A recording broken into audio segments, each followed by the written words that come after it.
అందరికీ నమస్కారం. గుంటూరు జిల్లాలో ట్యూషన్ సెంటర్లో విద్యార్థులకి కరోనా సోకింది అని ఒక వార్త. విజయనగరం జిల్లాలో 9-10వ తరగతి విద్యార్థులకి డౌట్ క్లారిఫికేషన్ సెషన్ కోసం పాఠశాలకు వెళ్ళిన 9-10 విద్యార్థులకి కరోనా సోకిందని మరో వార్త.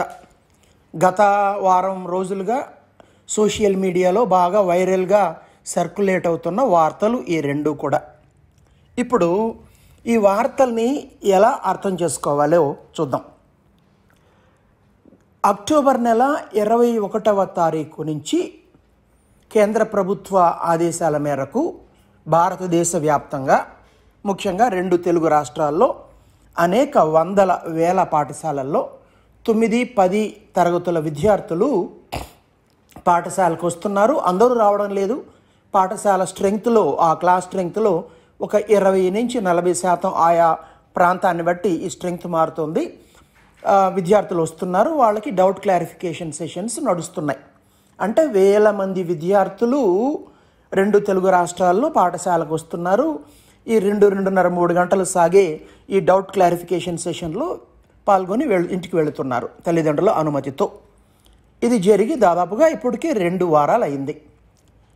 ఈ మొత్తం విద్యార్థుల్లో ఎంతమంది కరోనా బారిన పడ్డారు, లేదా కరోనా బారిన పడిన ఈ విజయనగరం విద్యార్థుల శాతం మొత్తం విద్యార్థులతో పోలిస్తే ఎంత అని ముందుగా అర్థం చేసుకోవాలి.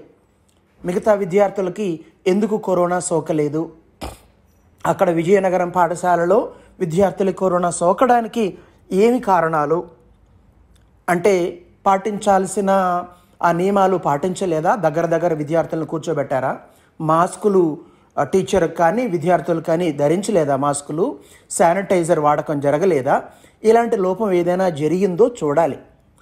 జరిగి ఉంటే ఈ లోపం వల్ల ఇది వ్యాపించింది అని మనం అర్థం చేసుకోవాల్సి ఉంటుంది. ఒకవేళ ఏం లోపం లేకపోయినా కరోనా సోకింది అంటే అది మిగతా పాఠశాలల్లో కూడా జరిగి ఉండాలి. ఇది ఒకటో అంశం. ఇక రెండో అంశం, ఇదే సమయంలో ఇంటి పట్టున ఉన్న విద్యార్థులు, అంటే పాఠశాలకు రాకుండా, ఇందాక చెప్పాను 9-10 తరగతుల విద్యార్థుల్లో ఎక్కువ అంటే 40% పాఠశాలకు వచ్చారు, 60% ఇంట్లోనే ఉంటున్నారు. మిగతా క్లాసుల విద్యార్థులు 1వ క్లాసు నుంచి 8వ క్లాస్ దాకా ఉన్న విద్యార్థులు, ఇంకా చిన్న విద్యార్థులు, చిన్న వయసు విద్యార్థులు, వీరి ఇంట్లో ఉన్న కరోనా బారిన పడిన వారు ఎంతమంది, ఇది కూడా మనం తీసుకోవాలి. ఇవన్నీ ఇలా అర్థం చేసుకుంటే ఒక సైంటిఫిక్ అప్రోచ్ అవుతుంది. పాఠశాలలకు విద్యార్థుల్ని పంపించాలా వద్దా, లోపం ఎక్కడ జరిగింది, ఎందుకు గుంటూరు ట్యూషన్ సెంటర్లో విజయనగరం పాఠశాలలో కరోనా వ్యాపించిందో అర్థమవుతుంది. ఒకవేళ అన్ని జాగ్రత్తలు తీసుకున్నా కరోనా వ్యాపించింది అంటే అప్పుడు విద్యార్థుల్ని అప్పుడే పాఠశాలకి పంపద్దులే అని మనం నిర్ణయానికి రావచ్చు. లేదా పలానా లోపం వల్ల అక్కడ జరిగిందంటే ఆ లోపాన్ని సరిదిద్దేలా చర్యలు తీసుకోవాలి. ఇది సైంటిఫిక్ రేషనల్ థింకింగ్ అవుతుందండి. ఇక అంతకంటే ముఖ్యమైన విషయం, కరోనా బారిన పడ్డారు వాళ్ళు విద్యార్థులు అన్నారే కానీ వాళ్ళ హెల్త్ కండిషన్ ఏమిటి?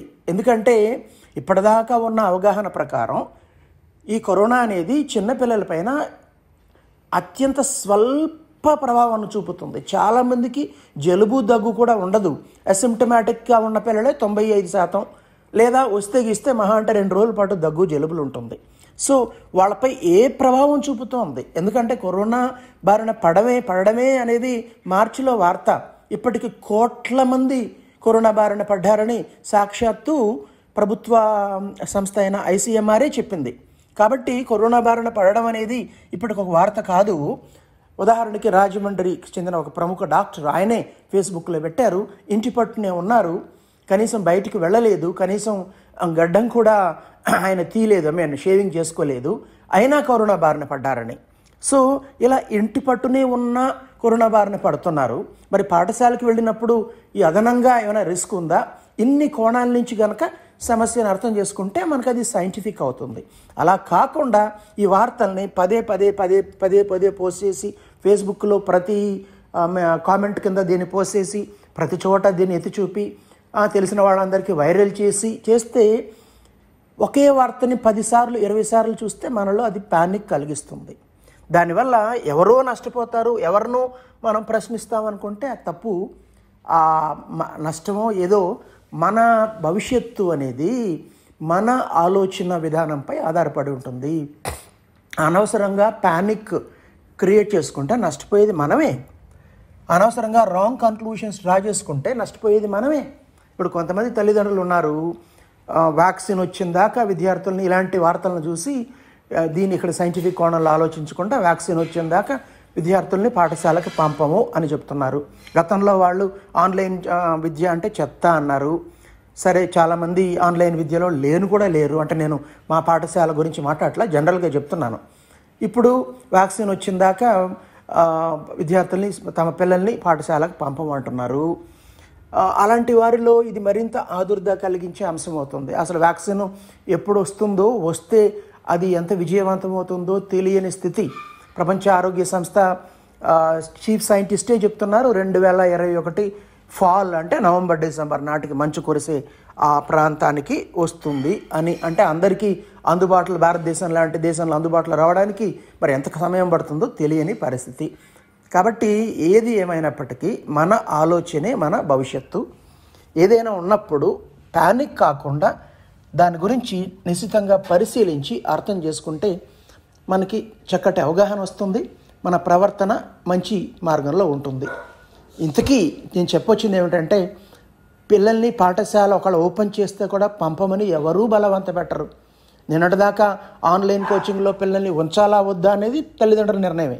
రేపొద్దున పాఠశాలని భౌతికంగా ప్రారంభిస్తే ప్రభుత్వమే ఆప్షన్ ఇచ్చింది. ఆన్లైన్ విద్య కావాలనుకున్న వాళ్ళు దానికి కొనసాగించవచ్చు, నమ్మకం ఉన్న వాళ్ళు మాత్రం, లేదా భరోసా ఉన్న వాళ్ళు మాత్రం పాఠశాలకు పంపొచ్చు అని. కాబట్టి అసలు ఆన్లైన్ విద్య మీ పిల్లలకి అందించాలా వద్దా, భౌతికంగా పాఠశాల ప్రారంభిస్తే పంపాలా వద్దా, ఈ నిర్ణయం మీదే. ఎవ్వరూ మిమ్మల్ని బలవంతం పెట్టే పరిస్థితి ఉండదు. కాబట్టి అదే చెప్పాను, ఎవరి ఆలోచన వాళ్ళ నిర్ణయం, ఎవరి ఆలోచన వాళ్ళ భవిష్యత్తు అవుతుంది. నమస్కారం.